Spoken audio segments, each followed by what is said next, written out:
Commençons par une prière par laquelle nous appelons le royaume de Dieu sur terre. Notre Père, qui es aux cieux, que ton nom soit sanctifié, que ton règne vienne, que ta volonté soit faite sur la terre comme au ciel. Donne-nous aujourd'hui notre pain de ce jour. Pardonne-nous nos offenses comme nous pardonnons aussi à ceux qui nous ont offensés. Ne nous laisse pas entrer en tentation, mais délivre-nous du mal. Amen. Au nom du Père, et du Fils, et du Saint-Esprit. Amen. Nous allons aujourd'hui souligner l'importance du rôle de Marie en ces temps derniers. En ces mois tumultueux de restrictions à cause du virus, et qui ont généré un certain mécontentement, une certaine inquiétude chez beaucoup d'entre nous. Chaque fois que nous sommes confrontés à des épreuves, nous devons toujours nous tourner vers le Christ par Marie. Et donc, il nous faut regarder Marie. Il ressort des écrits de la servante de Dieu, Luisa Picaretta, que le don que Dieu veut nous faire à travers Marie et à travers Luisa, de vivre dans la divine volonté, n'a pas été actualisé dans la nature humaine blessée des baptisés avant Luisa. Cela se retrouve dans divers passages de ces écrits. Et même si ce don n'a pas été actualisé chez les baptisés avant d'être transmis à l'Église par Luisa, la Sainte Vierge Marie aide à son actualisation par l'humanité intemporelle de Jésus. Voyez-vous, toutes les âmes de tous les temps ont été rachetées par les mérites intemporels du Christ. Autrement dit, bien que le Christ ait été conçu dans le temps, il y a 2000 ans, les mérites de ses pensées, de ses paroles et de ses actions qui ont impacté et divinisé la nature humaine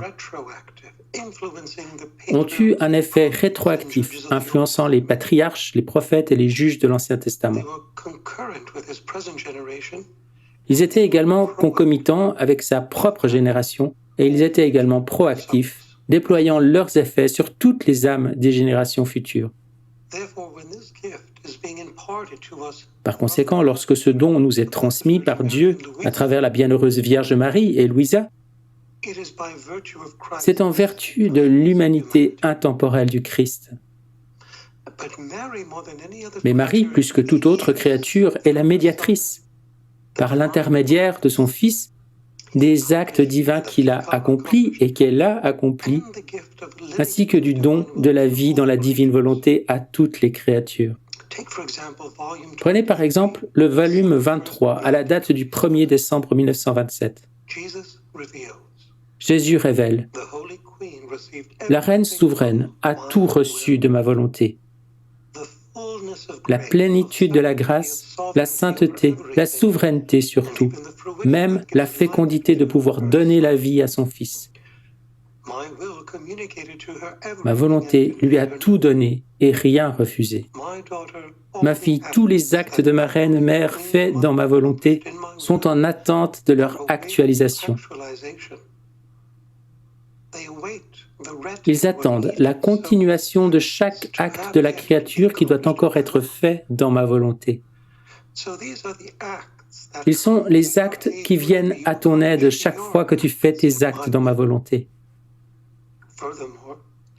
Plus encore, chacun des actes de Marie sont alignés autour de toi pour se donner à toi.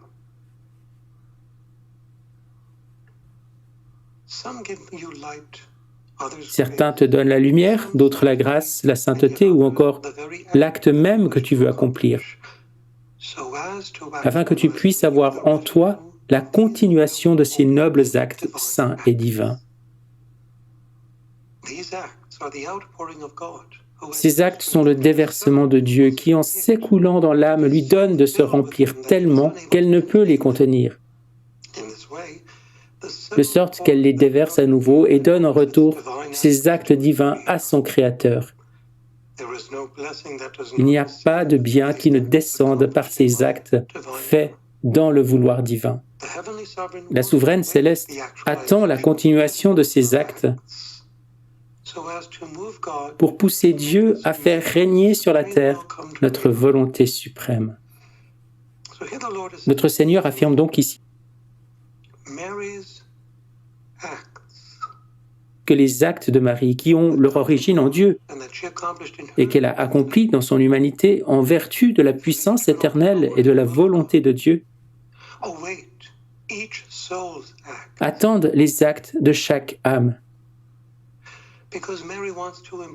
Car Marie veut communiquer à nos actes le mérite de ses actes. Et Jésus le mérite de ses actes. Et ces actes de Jésus et Marie viennent à notre aide chaque fois que nous accomplissons nos actes dans la divine volonté. Et chacun des actes de Marie s'aligne pour se donner à nous.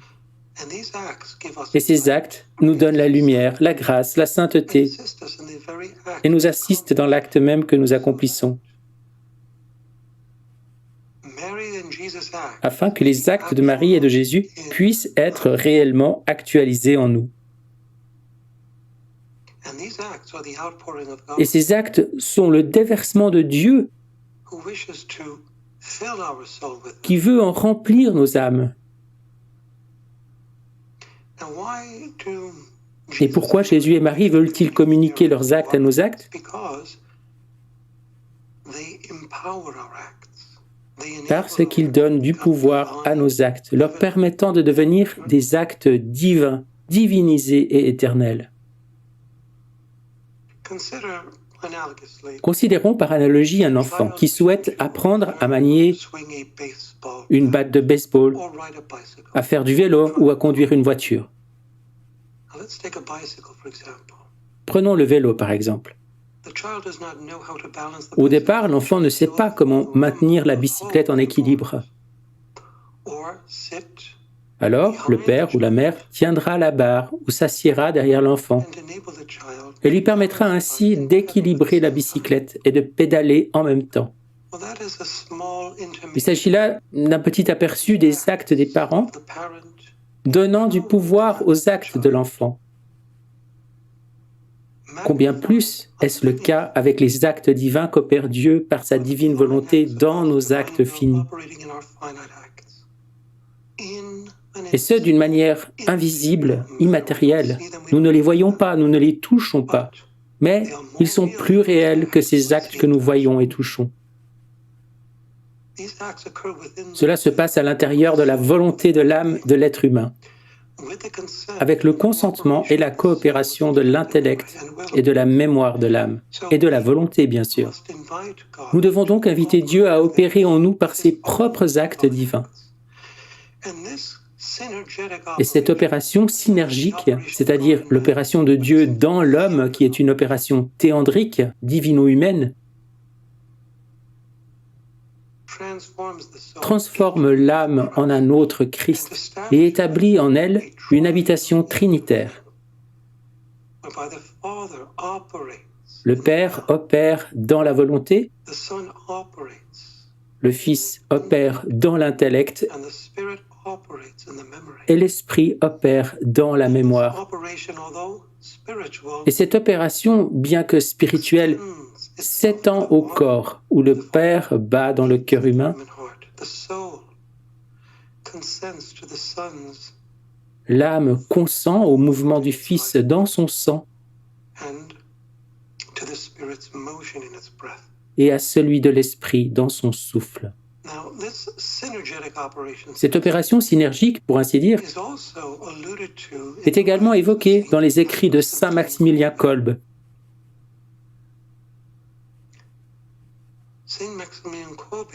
Saint Maximilien Kolbe a prédit une période où la Sainte Vierge Marie, à la fin des temps,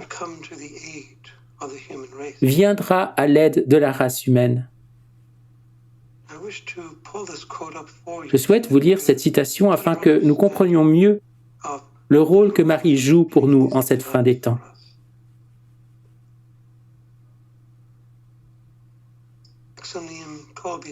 Maximilien Kolbe écrit : L'Esprit Saint est l'Esprit de Marie.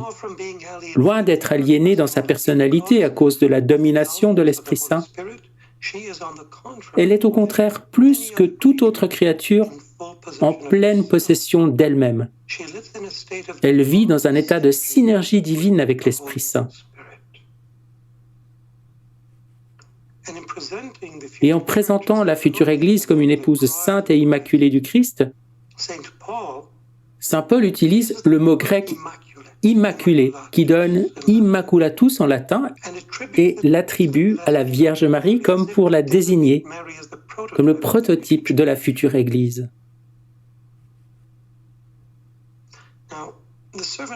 La servante de Dieu, Luisa Picarretta, reprend également ce thème. Oh, et à propos, le fait que la Sainte Vierge Marie soit, par sa sainteté, le prototype de la future Église est également enseigné par le document Lumen Gentium du Concile Vatican II, à l'article 63. Il y est dit « La Mère de Dieu est le modèle dans l'ordre de la foi, de la charité et de la parfaite union au Christ. »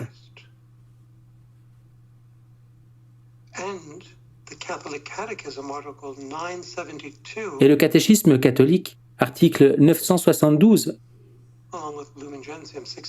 avec Lumen Gentium 68, affirme « La Mère de Jésus représente et inaugure l'Église en son achèvement dans le siècle futur. » La servante de Dieu, Luisa Picarretta, parle également de l'importance de la médiation de Marie en cette fin des temps.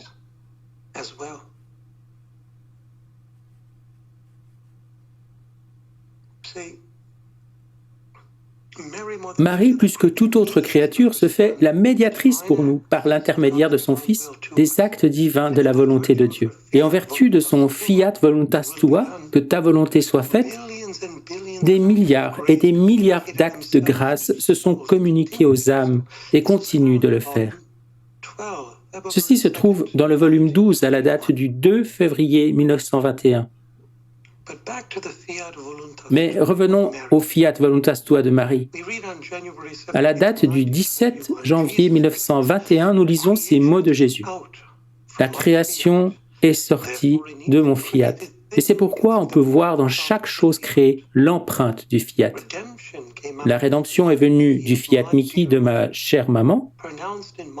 Prononcé dans ma volonté, il a la même puissance que mon Fiat créateur, de sorte qu'il n'y a rien dans la rédemption qui ne contienne l'empreinte du Fiat Mihi de ma mère.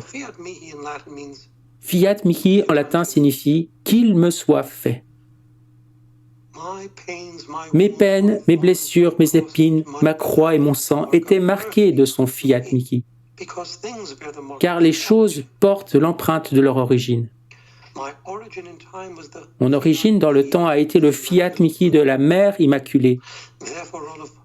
C'est pourquoi toute mon œuvre porte le signe de son Fiat Mihi. Ainsi, dans chaque hostie sacramentelle, il y a son Fiat Mihi. Si l'homme se relève du péché, si le nouveau-né est baptisé, si le ciel s'ouvre pour accueillir les âmes, c'est le Fiat Mihi de ma maman qui laisse son empreinte sur tout, qui suit et précède tout. Voilà donc l'importance du rôle de Marie, non seulement dans l'œuvre de la rédemption, mais également dans celle de la sanctification. Et cela nous amène à parler de la coopération de Marie avec le Saint-Esprit en cette fin des temps. Dans l'œuvre du Saint-Esprit, Marie occupe un rôle singulier en cette fin des temps. Celui de présenter au Christ l'Église immaculée, l'épouse sans tache ni ride, pour la grande fête des noces de l'agneau. Or, quand nous entendons parler du Saint-Esprit, nous entendons souvent le mot « parousia », qui est un mot grec dont l'équivalent, parousie en français, désigne la présence, la venue ou le retour, une nouvelle Pentecôte, une nouvelle effusion. Et le magistère de l'Église attribue ce mot parousie au retour du Christ à la fin du monde, comme juge des vivants et des morts. Ce sens qui rappelle le retour du Christ à la fin du monde explique, au moins en partie, pourquoi les pères de l'Église s'abstiennent d'utiliser le mot parousie lorsqu'ils font référence à l'ère de paix, cette venue intermédiaire du Christ. Lorsque les pères de l'Église parlent d'un repos sabbatique, d'une ère de paix, ils ne parlent pas de la fin du monde, de la venue finale du Christ dans la chair, mais plutôt d'un règne invisible, intérieur du Christ dans la volonté de l'homme. Et ils accentuent la puissance transformatrice de l'Esprit Saint à l'œuvre dans les sacrements qui perfectionnent l'Église et aussi à travers les dons de ce même esprit, comme le don de la vie dans la divine volonté dont parle Luisa Picaretta, afin que le Christ puisse se présenter l'Église comme une épouse immaculée lors de son retour final. Ainsi, plusieurs pères de l'Église et antiques auteurs ecclésiastiques décrivent une ère de paix sous la forme d'une venue de l'Esprit de Jésus, autrement dit, une venue pneumatique, mais intérieure, invisible. Jésus dit à Luisa le 8 février 1921, « Ma fille, les créatures se précipitent de plus en plus dans le mal. Combien de machines de ruine elles préparent? Elles arriveront à un tel degré qu'elles en épuiseront le mal lui-même. Mais pendant qu'elles seront occupées à faire ainsi leur chemin, je m'occuperai à faire en sorte que mon fiat voluntas tua soit accompli et réalisé. Que ma volonté règne sur la terre, mais d'une manière complètement nouvelle. Je prendrai soin de préparer l'ère du troisième fiat,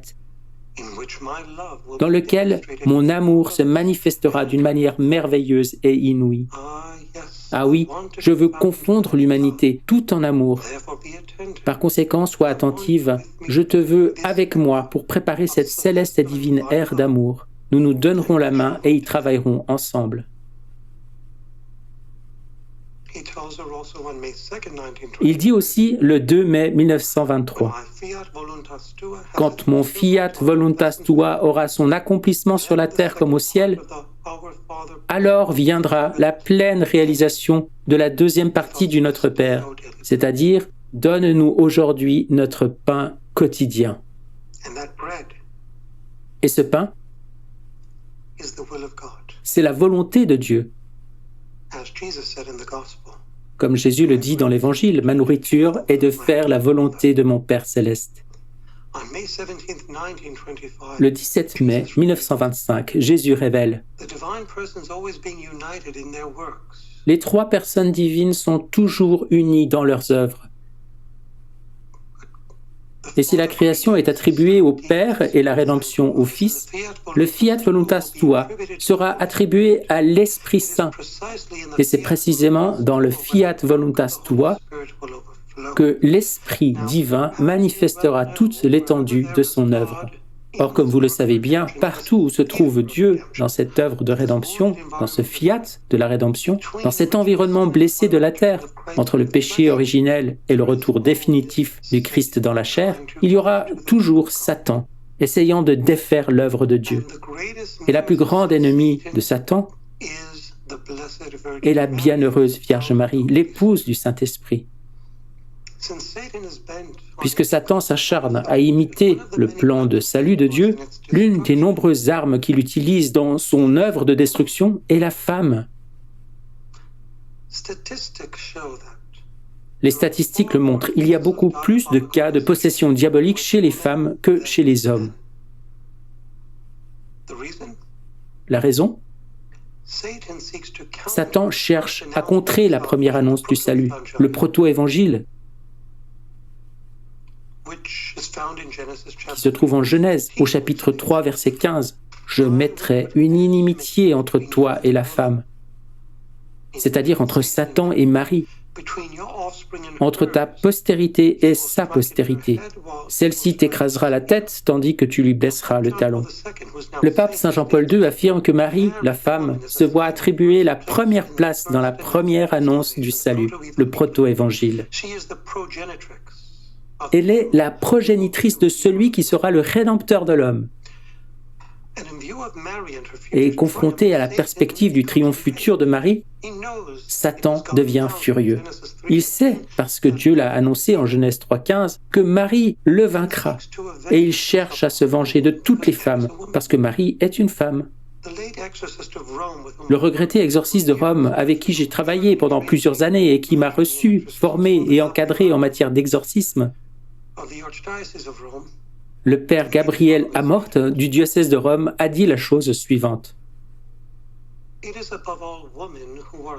Ce sont surtout les femmes qui subissent l'assaut des démons, qu'elles sont plus facilement exposées que les hommes au danger du démoniaque. Il affirme « J'ai rencontré de nombreux cas de femmes qui ont été obligées de se prostituer à cause d'une possession démoniaque. Dans de tels cas, elles n'ont aucun blâme moral. Ces femmes étaient des proies faciles pour Satan, surtout celles qui étaient jeunes et d'apparence agréable. Lors de certains exorcismes, le démon, de sa voix terrifiante, a confirmé qu'il cherchait à entrer dans les femmes plutôt que dans les hommes, et ce, en vue de se venger de Marie, parce que c'est par elle qu'il est humilié. » Fin de citation. Ainsi, si Satan s'en prend aux femmes, c'est parce que Marie, l'arche qui a porté le Rédempteur, possède un pouvoir efficace qui dépasse de loin celui des autres créatures, et parce qu'elle est plus sainte que toutes les autres créatures réunies, et qu'elle est celle qui vaincra Satan. Le fait que Marie soit la femme qui transcende en sainteté tous les autres êtres humains réunis se retrouve dans les écrits de Luisa Picarreta. Je vous en donne deux exemples. Volume 19, 31 mai 1926. Exemple numéro 1. Ici, Jésus déclare « Les plus petits actes de Marie faits dans l'unité de la lumière de ma volonté étaient supérieurs aux actes les plus grands et à tous les actes de toutes les créatures réunies. » Laissez-moi répéter cela. Les plus petits actes de Marie, par exemple, balayer le sol, ramasser quelque chose, fait dans l'unité de la lumière de ma volonté, était supérieur aux actes les plus grands et à tous les actes de toutes les créatures réunies. Et donc cela comprend tous les actes des martyrs, des apôtres, des cénobites et des anachorètes, des moines et des moniales. Imaginez cela. Et Jésus dit, c'est pourquoi, en comparaison avec les actes de la reine souveraine, les sacrifices, les œuvres, l'amour de toutes les autres créatures peuvent être appelés de petites flammes par rapport au soleil, des gouttelettes d'eau par rapport à la mer. Et ceci se trouve aussi dans le volume 17 à la date du 1er mai 1925, lorsque Jésus dit à Louisa, « Avec moi, il y a ma céleste maman qui a reçu la mission unique d'être la mère du Fils de Dieu et l'office de co-rédemptrice du genre humain. Pour sa mission de maternité divine, elle a été enrichie de tant de grâce que tout ce que possèdent les autres créatures terrestres et célestes ne pourra jamais l'égaler. Mais cela n'était pas suffisant pour attirer le Verbe en son sein maternel. Elle embrassa toutes les créatures en aimant, réparant et adorant la suprême majesté pour elles toutes, de manière à accomplir à elle seule tout ce que les générations humaines auraient dû offrir à Dieu.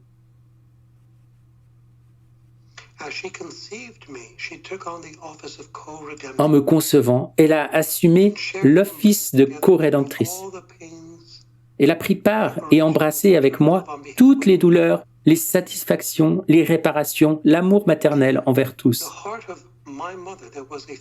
De sorte que dans le cœur de ma mère, il y avait une fibre d'amour maternel pour chaque créature. C'est pourquoi, lorsque j'étais sur la croix, j'ai déclaré en toute vérité et justice qu'elle était la mère de tous. Marie occupe donc un rôle très puissant en cette fin des temps. Et parce que c'est elle qui va amener l'ère de paix avec l'Esprit Saint, puisqu'elle est l'épouse de l'Esprit, Satan cherche à l'attaquer à travers d'autres femmes.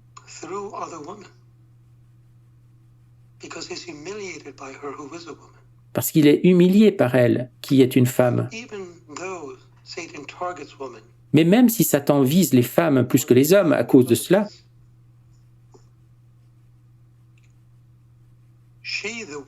Elle, la femme, la nouvelle Ève, et la mère de l'Église et du nouvel ordre de grâce, communiquera à ses enfants et aux autres femmes les grâces que Dieu lui confère. En tant que celle qui a conçu l'humanité du divin Rédempteur, Marie a participé plus que quiconque à la mission de rédemption, car elle a donné naissance à la subsistance. Elle a donné naissance, devrais-je dire, à la divine substance de Dieu. Certes, Dieu précède Marie du fait de son éternité, mais elle lui a donné naissance dans le temps. Elle a donné naissance dans le temps à sa substance divine. Le mépris de Satan à son égard est sans limite. Satan a fait tout ce qui était en son pouvoir pour la dissuader de réaliser le plan de la rédemption à côté de son divin Fils. C'est pourquoi il l'a contrainte à un dur exil en Égypte, à faire l'expérience du rejet au terme de sa grossesse, à recevoir dans ses bras le corps sans vie de son fils et à endurer de nombreuses années de solitude, séparé de celui qui donnait sens à sa vie. Satan a infligé à Marie d'immenses souffrances, tout cela pour la dissuader de se tenir près de la croix de la rédemption et de remplir son rôle de co-rédemptrice. Le catéchisme de l'Église catholique enseigne au numéro 964. Le rôle de Marie envers l'Église est inséparable de son union au Christ. Elle en découle directement. Cette union de Marie avec son Fils dans l'œuvre du salut est manifeste dès l'heure de la conception virginale du Christ jusqu'à sa mort. Et à l'article 968, le catéchisme enseigne « Marie a apporté à l'œuvre du Sauveur une coopération absolument sans pareille pour que soit rendue aux âmes la vie surnaturelle. » C'est cela qui fait d'elle la co-rédemptrice. Elle a coopéré d'une manière sainte et sans pareille à l'œuvre du Sauveur, afin que soit restaurée dans les âmes la vie surnaturelle. Pourtant, les plans de Satan ont été permis et même utilisés par Dieu pour la sanctification et le salut de l'humanité, car Dieu sait comment convertir même le mal en bien. Comme le péché originel qui a entraîné l'incarnation, la passion et la résurrection du Christ. Ayant été spectateur de la fidélité sans faille de Marie à la volonté de Dieu et à l'œuvre de la rédemption, et se rendant compte que ses plans contre la femme prophétisée dans la Genèse avaient échoué, Satan, que fit-il?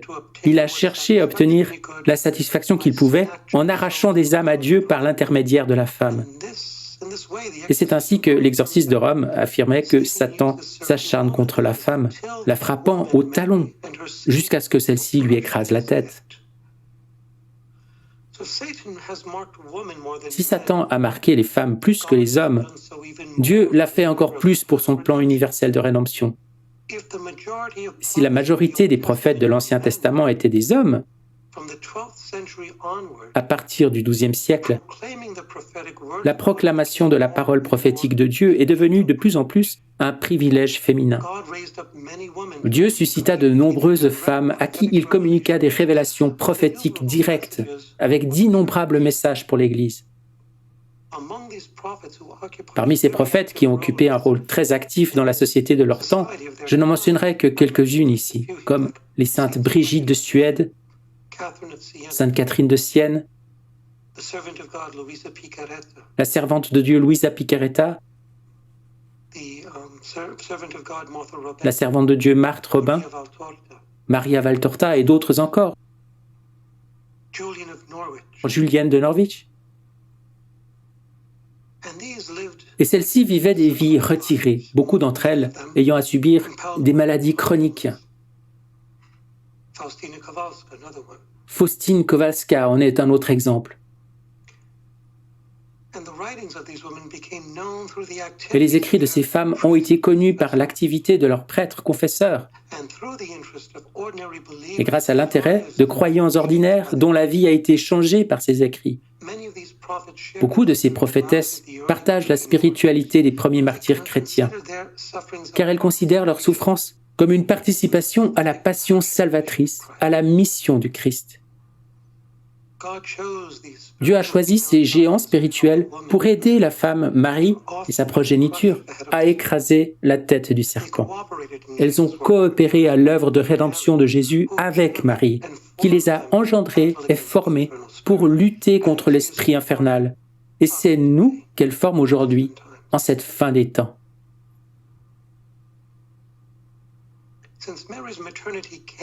Puisque la maternité de Marie est advenue par la puissance de l'Esprit Saint, qui l'a couverte de son ombre pour engendrer et former en elle le Fils de Dieu, l'Église lui confère le titre de mère de l'Église, illustrant ainsi la continuité de sa mission d'engendrer et de former d'autres fils et filles de Dieu.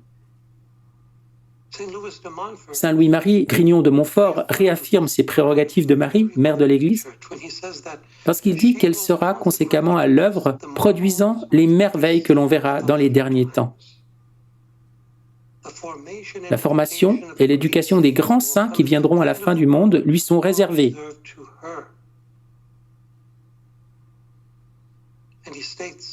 Et Saint Louis-Marie affirme: à la fin du monde, le Très-Haut, avec sa Sainte Mère, doivent se former de grands saints qui surpasseront autant en sainteté la plupart des autres saints que les cèdres du Liban surpassent les petits arbrisseaux. Lors de la seconde venue de Jésus-Christ, Marie doit être connue et révélée ouvertement par l'Esprit Saint, afin que Jésus puisse être connu, aimé et servi par elle. Saint Maximilien Kolbe ajoute que l'image de l'Immaculée, la Vierge Marie, remplacera un jour la grande étoile rouge au-dessus du Kremlin.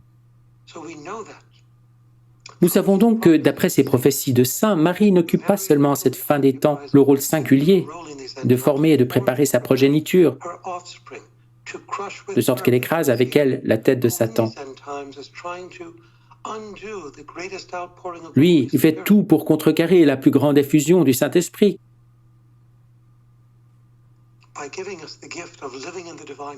qui est de nous faire le don de la vie dans la divine volonté.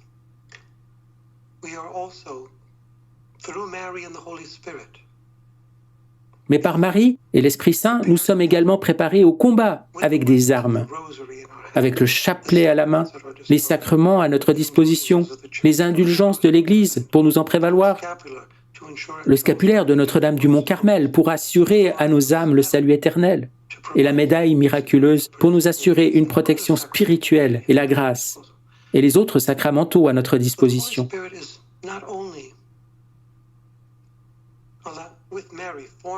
Et l'Esprit Saint ne se contente pas, avec Marie, de nous former et de nous préparer au combat en ces temps de la fin, mais il nous donne le plus grand de tous les dons, celui de vivre dans la volonté divine pour lutter contre le mal et permettre aux dons de la volonté de Dieu de régner sur la terre comme il règne au ciel. J'ai donc partagé avec vous quelques passages de la servante de Dieu Luisa Picaretta à propos de Marie, et de son importance et de son rang élevé. Elle est la femme qui surpasse tous les saints réunis en sainteté et dont les actes éclipsent ceux de tous les autres saints réunis.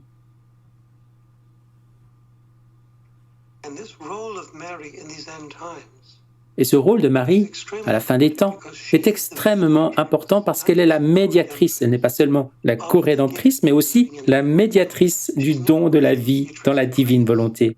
Et elle n'est pas seulement médiatrice de la grâce, mais également médiatrice du don de la vie dans la divine volonté.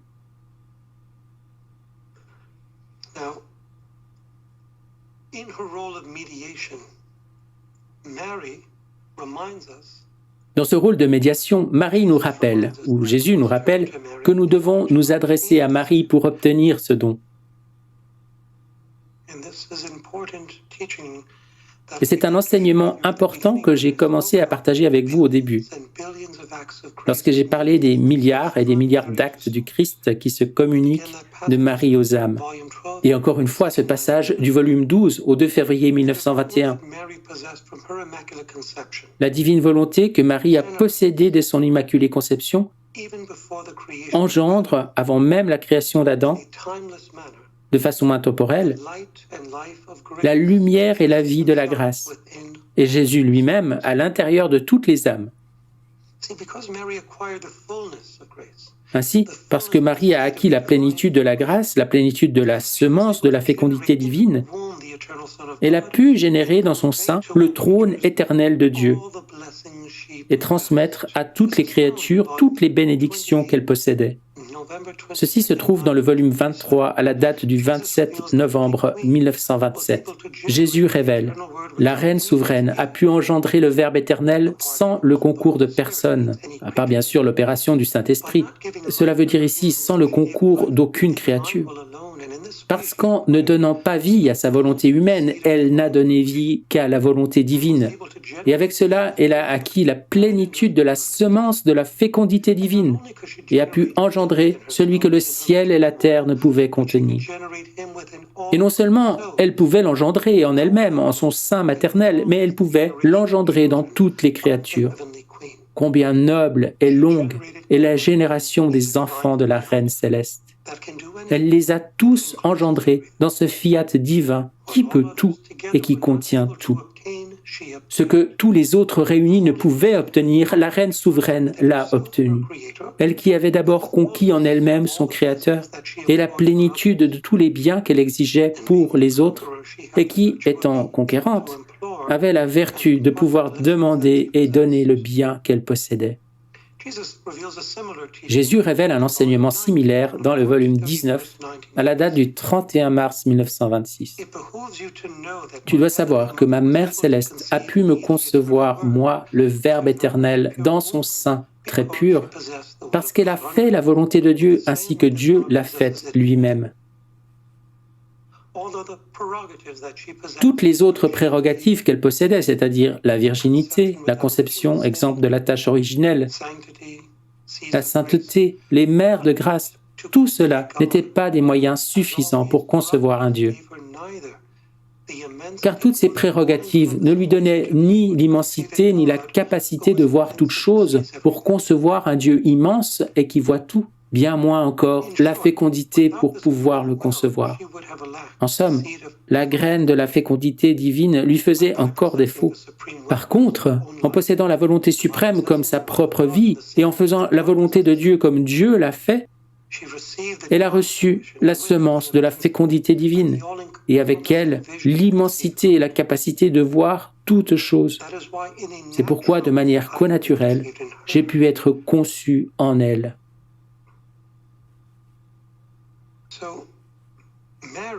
Ainsi, Marie, ayant acquis cette fécondité divine, est capable d'engendrer en nous la plénitude de tous les biens de Dieu qu'elle possède.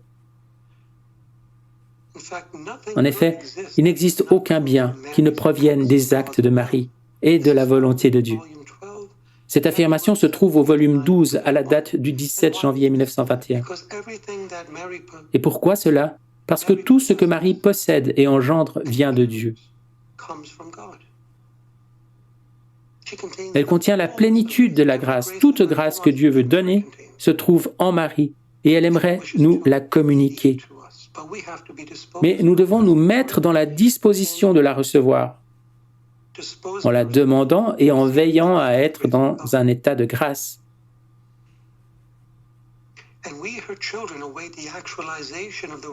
Et nous, ses enfants, nous attendons l'actualisation, autrement dit la continuation de ces actes dans nos âmes, qu'elles disposent de manière à susciter du ciel la venue du règne de la divine volonté sur la terre.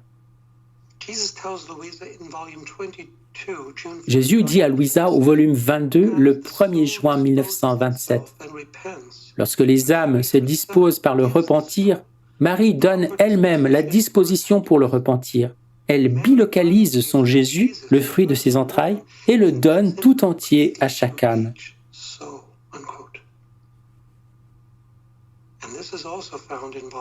Et ceci se trouve également dans le volume 35 à la date du 28 mai 1937. Le même enseignement. Marie nous dispose lorsque nous nous disposons au repentir.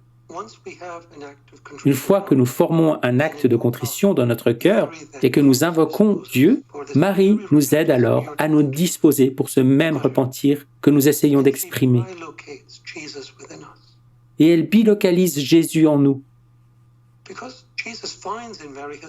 Car Jésus trouve en Marie ses propres actes rédempteurs qui contiennent tous les actes du royaume de la divine volonté. Marie est aussi souvent appelée dans les volumes de Louisa son écho.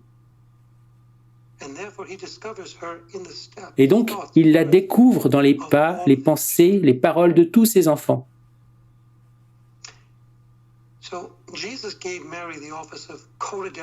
Jésus a donc donné à Marie l'office de co-rédemptrice et de médiatrice. Parce qu'elle est celle par qui nous sommes rachetés et avec qui nous sommes rachetés. Et parce qu'elle est celle de qui nous recevons le don de la divine volonté et avec qui nous recevons le don de la divine volonté. Et Marie aide à actualiser la grâce et les dons de Dieu en enfermant et en englobant toutes les âmes et toute la création dans l'opération éternelle de l'acte premier de Dieu. Jésus dit à Louisa dans le volume 19 à la date du 16 avril 1926 « Ma mère a tout pris de nous pour pouvoir se répandre en tout et se placer au-dessus de chaque acte d'une créature, de chaque acte d'amour, de chaque pas, de chaque parole, de chaque pensée, au-dessus de chaque chose créée. Elle a placé son acte premier au-dessus de toute chose et cela lui a donné le droit d'être la reine de tous et de tout et a surpassé en sainteté, en amour et en grâce tous les saints qui ont été et seront et tous les anges réunis. » Fin de citation. Marie est grande à ce point.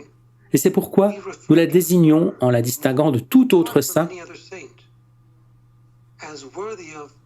comme objet digne d'hyperdulie. Voyez-vous, notre prière adressée aux saints, on l'appelle culte de dulie, qui veut dire révérence, vénération. Et notre prière adressée à Dieu, on l'appelle culte de latrie, qui signifie adoration. Mais la prière adressée à Marie ne s'appelle ni dulie ni latrie, mais culte d'hyperdulie, signifiant une vénération extrême, plus que celle que nous accordons à n'importe quel autre saint. Et ce, en raison de la sainteté surélevée et sans pareil de son âme, ainsi que de son corps. C'est l'acte premier, universel de Dieu qu'elle possède, qui lui permet de bilocaliser Jésus dans chaque âme. Et elle possède cet acte premier éternel de Dieu, plus que toute autre créature. Et en bilocalisant Dieu en chaque âme, elle communique à chaque âme tous les actes de Jésus et tous ses actes propres. Et elle projette la lumière de la grâce de Dieu, que les écrits de Louisa appellent des soleils, les soleils spirituels. Elle projette la lumière de la grâce de Dieu au ciel, dans le purgatoire et sur la terre, et fait réparation à Dieu et adore la majesté suprême au nom de tous et pour tous, accomplissant ainsi en elle-même tout ce que l'humanité aurait dû accomplir dans son rapport à Dieu. Permettez-moi de partager avec vous un passage à cet égard tiré du volume 6 du 21 décembre 1903. Marie révèle ici dans ce passage que 7 soleils spirituels ont été produits par ces 7 douleurs. Elle révèle « Vois ces 7 soleils qui sortent de mon cœur. Ce sont mes 7 douleurs qui m'ont donné tant de gloire et de splendeur. » Arrêtons-nous ici un moment. D'où viennent ces douleurs? Qui les a causées? Satan, comme je l'ai déjà dit. Il l'a forcée à fuir en Égypte. Il l'a forcée à, quand je dis forcée, je ne veux pas dire qu'il a violé sa volonté, mais par le péché et par ses serviteurs du mal dans le monde, il a contraint Marie à fuir en Égypte. Parce qu'Hérode voulait tuer son fils, lui causant une douleur qui se trouve être d'ailleurs l'une de ces 7 douleurs. En outre, elle a dû assister à la circoncision de son fils, son premier sang versé par la circoncision, rite instauré à cause de la loi du péché. Et elle a dû également recevoir dans ses bras le corps sans vie de son fils, et ainsi des autres douleurs. Vous voyez donc comment Dieu a utilisé le mal causant Marie de ses douleurs et les a convertis en richesse pour elle, en gloire et en splendeur. Marie évoque donc ces 7 soleils qui sont sortis de son cœur ou 7 douleurs qui ont produit pour elle tant de gloire et de splendeur. Ces soleils, dit-elle, fruits de mes douleurs, dardent continuellement le trône de la très sainte Trinité, qui, se sentant blessée, m'envoie continuellement 7 canaux de grâce, me faisant patronne, et j'en dispose, d'où le titre de médiatrice, les distribuant pour la gloire de tout le ciel, pour le soulagement des âmes au purgatoire et pour le bénéfice de toutes les âmes pèlerines sur la terre. Et cela, elle le fait aujourd'hui plus que jamais dans l'histoire de la civilisation humaine, parce qu'en cette fin des temps, les plus grands dons sont déversés malgré le plus grand déversement de mal.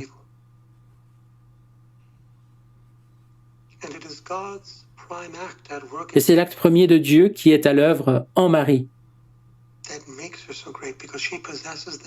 C'est ce qui la rend si grande, car elle possède cet acte premier plus que toute autre créature. Et Marie, la co-rédemptrice, la médiatrice, est notre mère.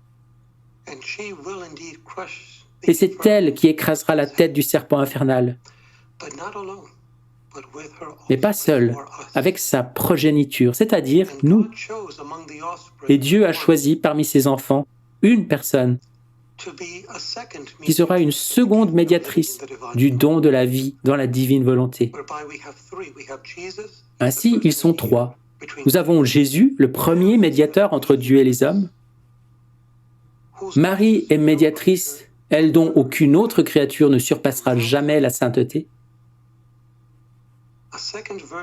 Et maintenant, nous en avons une 3e, une seconde vierge appelée par Dieu à venir en aide au genre humain, la servante de Dieu Luisa Picaretta. Elle est la 3e médiatrice de ce don de la vie dans la divine volonté. De même que Marie a reçu l'office unique de co-rédemptrice et médiatrice, étant dépositaire des actes de toutes les âmes dans le fiat de la rédemption, de même Luisa reçoit l'office unique d'annonciatrice du don de la vie dans la divine volonté. Et elle devient également la dépositaire, que Jésus appelle en italien depositaria, celle qui reçoit en dépôt et dispose de tous les actes dans le fiat de la sanctification. En fait, Dieu a communiqué à Luisa de nouveaux prodiges de grâce jamais réalisés auparavant, qui l'ont accompagnée également dans sa coopération avec le Saint-Esprit.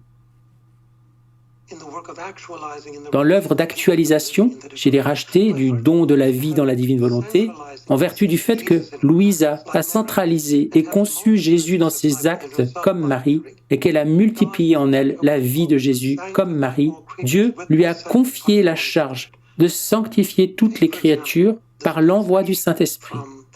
Prenons par exemple ce passage du volume 23 au 27 janvier 1928.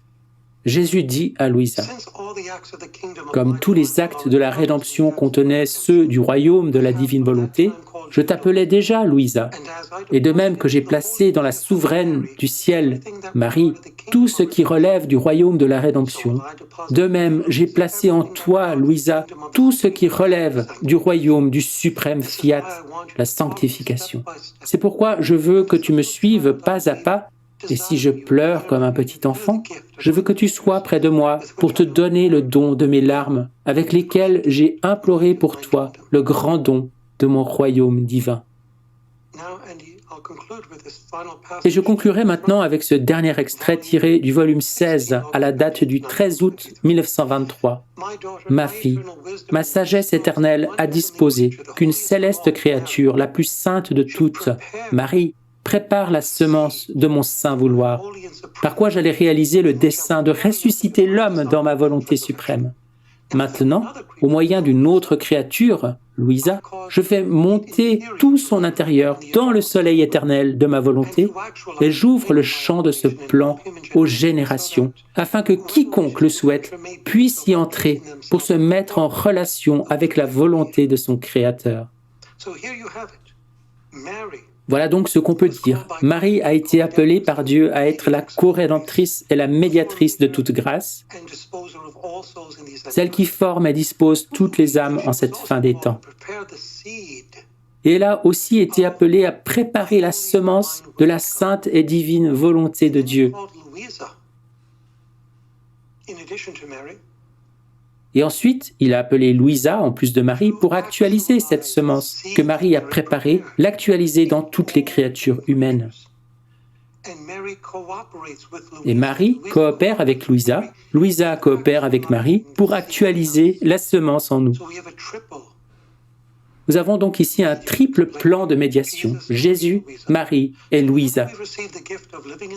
Ainsi, chaque fois que nous recevons le don de la vie dans la divine volonté, nous devons être conscients qu'il nous parvient par le biais de ces trois géants spirituels. L'un de ces géants est Dieu lui-même en la personne de Jésus-Christ. L'autre est la Sainte Vierge Marie que nous vénérons comme aucune autre créature par un culte d'hyperdulie. Et puis vient Louisa, qui a été conçue dans le péché comme nous, et qui, avec l'Esprit Saint, actualise ce don en nous. Marie, avec l'Esprit Saint, prépare la semence de ce don, et c'est Louisa, avec l'Esprit Saint, qui actualise ce don en toute nature humaine. Mais c'est à nous, individuellement, d'accueillir ce don de ces trois géants spirituels. Et si nous le faisons, nous formerons, avec Marie, cette blanche et lumineuse armée qui se lève pour combattre le bon combat, afin qu'avec Dieu, nous puissions faire l'expérience déjà sur terre des joies et délices célestes et écraser la tête du serpent infernal. Que Dieu vous bénisse et vous garde dans sa très sainte volonté, au nom du Père, du Fils et du Saint-Esprit. Amen.